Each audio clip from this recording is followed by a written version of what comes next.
दोस्तों एक बार फिर यूपीआई फंड ट्रांसफर की लिमिट बढ़ गई है। रिजर्व बैंक ने दिसंबर 2023 की मॉनेटरी पॉलिसी में इसकी घोषणा की है। यूपीआई की इस लिमिट के बढ़ने से लाखों लोगों को फायदा होगा, क्योंकि अभी वाली लिमिट की वजह से लोग बड़े अमाउंट का पेमेंट नहीं कर पाते थे। जैसे अगर कॉलेज की फीस 1 लाख रुपए से ज़्यादा हुई तो फिर ड्राफ्ट बनवाना पड़ता था। इसी तरह हॉस्पिटल का बिल भी अगर 1 लाख रुपए से ज़्यादा हुआ तो कार्ड से पेमेंट करना होता था या फिर कैश का इंतज़ाम करना पड़ता था। ऐसे में फ़ोन पे, गूगल पे या पेटीएम जैसे यूपीआई ऐप से पेमेंट नहीं हो पाता था, लेकिन अब इस तरह की मुश्किल खत्म हो जाएगी। रिजर्व बैंक ने कहा है कि अगर आपको एजुकेशनल इंस्टीट्यूट को फीस देनी है तो 1 लाख रुपए के बजाय 5 लाख रुपए की लिमिट होगी।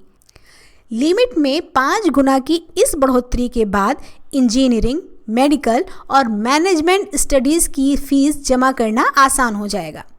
रिजर्व बैंक ने इसी तरह हॉस्पिटल के बिल के लिए 1 लाख की लिमिट को बढ़ाकर 5 लाख कर दिया है, यानी अब यूपीआई के जरिए ही आप हॉस्पिटल का बिल सेटल कर सकते हैं। वैसे दोस्तों, इसके पहले भी कई तरह के पेमेंट्स के लिए यूपीआई लिमिट बढ़ाई जा चुकी है, जिससे लोगों के लिए पेमेंट्स बहुत आसान हो गया है।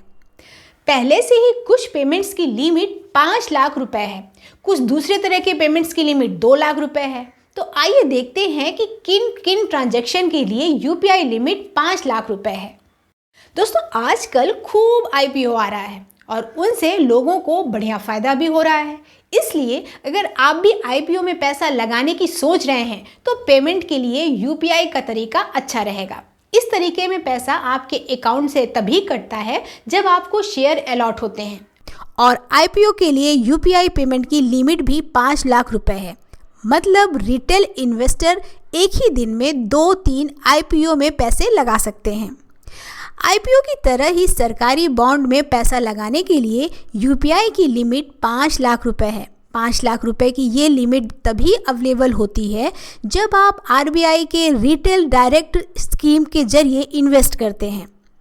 शेयरों में इन्वेस्टमेंट के लिए भी लिमिट 1 लाख रुपए से ज़्यादा रखी गई है। शेयर खरीदने के लिए आप किसी ब्रोकर को यूपीआई के जरिए 2 लाख रुपए तक का पेमेंट कर सकते हैं।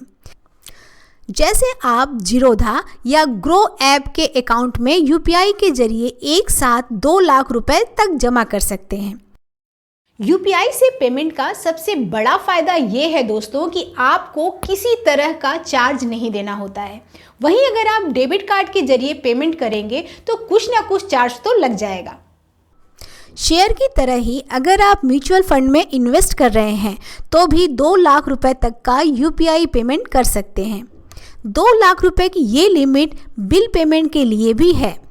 अगर आप क्रेडिट कार्ड के बिल का पेमेंट करते हैं तो भी आप यूपीआई के जरिए 2 लाख रुपए तक जमा कर सकते हैं। इसी तरह लोन का बकाया चुकाने और ईएमआई पेमेंट के लिए भी लिमिट 2 लाख रुपए कर दी गई है। इंश्योरेंस प्रीमियम के लिए भी यूपीआई पेमेंट की लिमिट 2 लाख रुपए है। देखा दोस्तों आपने कि कई तरह के ट्रांजैक्शन पर यूपीआई लिमिट से राहत दी गई है, लेकिन आपको सबसे बड़ी राहत तो शॉपिंग में मिलती है। आप किसी भी वेरीफाइड मर्चेंट को एक दिन में 2 लाख रुपए तक का पेमेंट कर सकते हैं।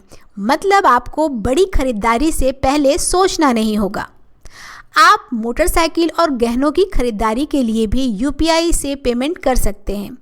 तो दोस्तों, इस तरह से आपने देखा कि रिजर्व बैंक ने कई तरह के पेमेंट्स के लिए लिमिट बढ़ा दी है, लेकिन अगर आप अपने दोस्तों या रिश्तेदारों को पैसे भेजते हैं तो 1 लाख की लिमिट अभी भी कायम है। यूपीआई फ्रॉड पर लगाम लगाने के लिए 1 लाख रुपए की ये लिमिट बहुत ज़रूरी है। इसके अलावा एक दिन में ज़्यादा से ज़्यादा 10 ट्रांजैक्शन की लिमिट भी होती है, लेकिन अगर आप मर्चेंट को पेमेंट करते हैं तो ऐसी कोई लिमिट नहीं है। दोस्तों, आपको एक और लिमिट का ख्याल रखना चाहिए, क्योंकि ये लिमिट लोगों को बहुत ज़्यादा परेशान करती है। दरअसल दोस्तों, कुछ खास सिचुएशन में यूपीआई की लिमिट केवल 5,000 रुपये की जाती है। इसलिए अगर आप इस सिचुएशन का ख्याल नहीं रखेंगे तो ठीक वैसे ही फंसेंगे जैसे हाईवे पे आपकी गाड़ी का पेट्रोल ख़त्म हो जाए। अगर आप पहली बार यूपीआई यूज़ कर रहे हैं तो 24 घंटे तक 5,000 रुपये की लिमिट होती है। इसी तरह अगर आप किसी UPI ऐप को इंस्टॉल करते हैं तो 24 घंटे तक केवल 5,000 रुपये ही ट्रांसफ़र कर सकते हैं। मोबाइल हैंडसेट बदलने पर भी ये लिमिट लागू रहेगी। अब जब UPI लिमिट की बात हो ही रही है तो आइए UPI लाइट की लिमिट भी बता देते हैं। आजकल ज़्यादातर UPI apps UPI lite wallet की फैसिलिटी देते हैं। इससे पेमेंट करने पर पिन नहीं डालना पड़ता, लेकिन इसके जरिए आप एक बार में ज़्यादा से ज़्यादा 500 रुपये का ही पेमेंट कर सकते हैं। UPI लाइट वॉलेट में आप ज़्यादा से ज़्यादा 2,000 रुपये रख सकते हैं और इसके जरिए एक दिन में 4,000 रुपये तक ही खर्च कर सकते हैं। रिजर्व बैंक ने UPI मैंडेट के लिए भी राहत का ऐलान किया है। UPI मैंडेट के जरिए आप उन ट्रांजैक्शन को ऑटोमेट कर सकते हैं जिनका पेमेंट आपको हर महीने करना पड़ता है, जैसे OTT का सब्सक्रिप्शन, मोबाइल बिल का पेमेंट, DTH पेमेंट वगैरह। अभी तक अगर ऐसे पेमेंट का अमाउंट 15,000 रुपये से कम होता है तो एक बार मैंडेट सेट कर देने पर पैसा अपने आप हर महीने खाते से कट जाता है। इससे ज़्यादा अमाउंट होता है तो आपको हर बार पेमेंट कंफर्म करना पड़ता है। लेकिन अगर अब ये payment mutual fund, insurance, premium और क्रेडिट कार्ड के बिल के लिए होगा तो 1 लाख रुपए तक के अमाउंट का पेमेंट अपने आप हो जाएगा। इसके लिए आपको कुछ नहीं करना होगा। तो दोस्तों, ये जानकारी थी UPI की लेटेस्ट लिमिट की। अगर आपको हमारा ये वीडियो काम का लगा हो तो इसे अपने WhatsApp ग्रुप में ज़रूर शेयर कीजिएगा और चैनल को सब्सक्राइब करना ना भूलिएगा।